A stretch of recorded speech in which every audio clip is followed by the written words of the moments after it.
In this video, we will configure a guest network on the FortiGate that can work with BYOD environments. So the first thing that we will do in this particular video is configure a dedicated interface for this guest network, but we will use our existing LAN interface. However, we will configure it to be a 802.1q trunk interface that will be able to support multiple VLAN tags that may exist within the LAN. As we talked about before, on our network, we will have several VLANs. We will have one for our users, our servers, and we will have one for our guest users, which is this one right here for wired connections. And this would exist in VLAN 11. And this would be configured on our core and access layer on our switches. But it will not be enabled for routing on the core switch. That means if our guest users want to communicate with other networks like the server network, it must be routed through the FortiGate, which will have specific policies for what those users can access beyond their VLAN. So VLAN 11 is already added to our switches, the core switch and the access switch. 802.1q or VLAN tagging is also already configured between the core and the access switches, supporting VLAN 11, including the other VLANs like VLAN 101, which is our user network. But we have not configured the uplink on our core right here up to our firewall to support 802.1q. That part we will do in this video.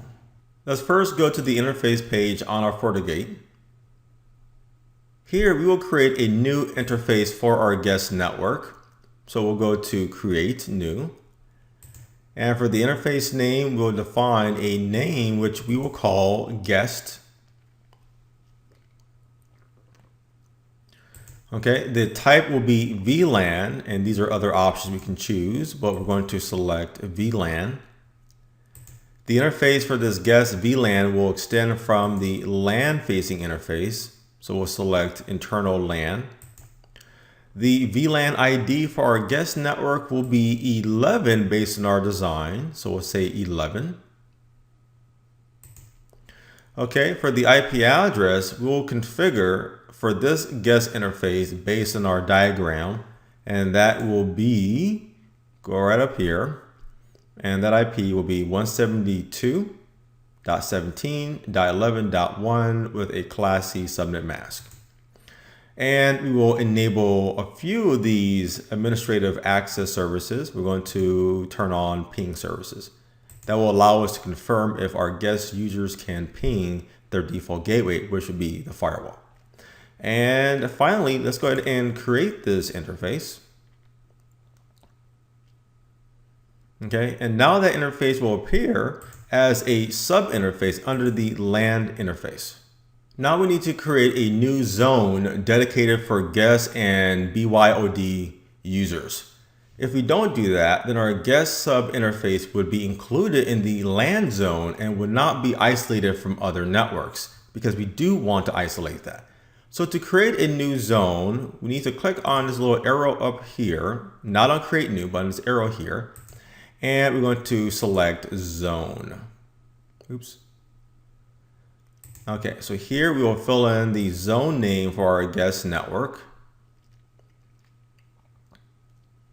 Okay, and we will add our guest sub interface as a member that is added to this zone. And once we are done, let's go ahead and click on OK to add the new zone.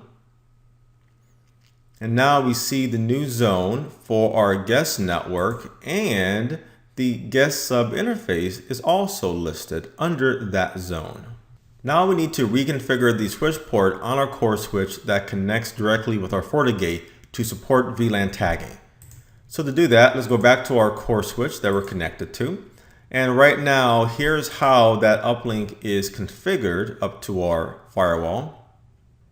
As you see, it is configured as a layer 3 interface. So we need to make that interface a layer 2 interface that will support VLAN tagging, but we still need to keep this configuration intact in terms of the IP address, which is used as part of the internal LAN interface. But first things first, let's go ahead and remove the configuration from that uplink interface to default and then that interface. And of course, doing that will bring down the OSPF neighbor with the FortiGate.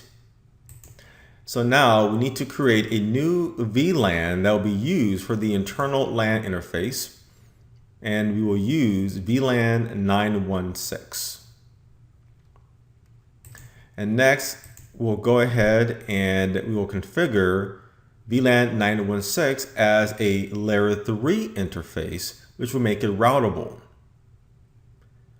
Okay, and let's go ahead and copy all of this here that was part of the layer 3 interface, and let's apply it under this new virtual interface. Okay, so now let's go ahead and exit out here and let's go back into that uplink interface that connects up to our firewall. And we're going to do a couple of things here. And the first thing we're going to do is actually enter a description that can tell us what this interface is used for or what it's connecting to. Next, we will enable 802.1q or VLAN tagging. Okay, and this will be a trunk interface. And now, so on our internal LAN interface on the firewall, if you remember, that was not configured as a VLAN sub interface. We only configured one VLAN sub interface for our guest network using VLAN 11. But we configured VLAN 916 that will be used for the internal interface.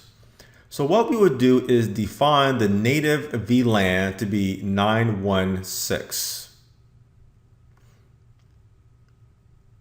Okay, and that means that this VLAN is untagged, and this is what the internal LAN interface on our firewall will use. So this is a very important configuration here. Next, we're going to configure trunk security that will allow VLAN 11 and VLAN 916. Okay, and now we're done. Let's go ahead and exit out here.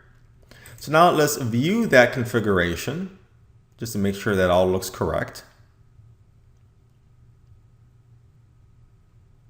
Okay, and now that interface is a 802.1q trunk that will tag VLAN 11 used for our guest network and VLAN 916, which will be untagged, and that will be used for our internal LAN.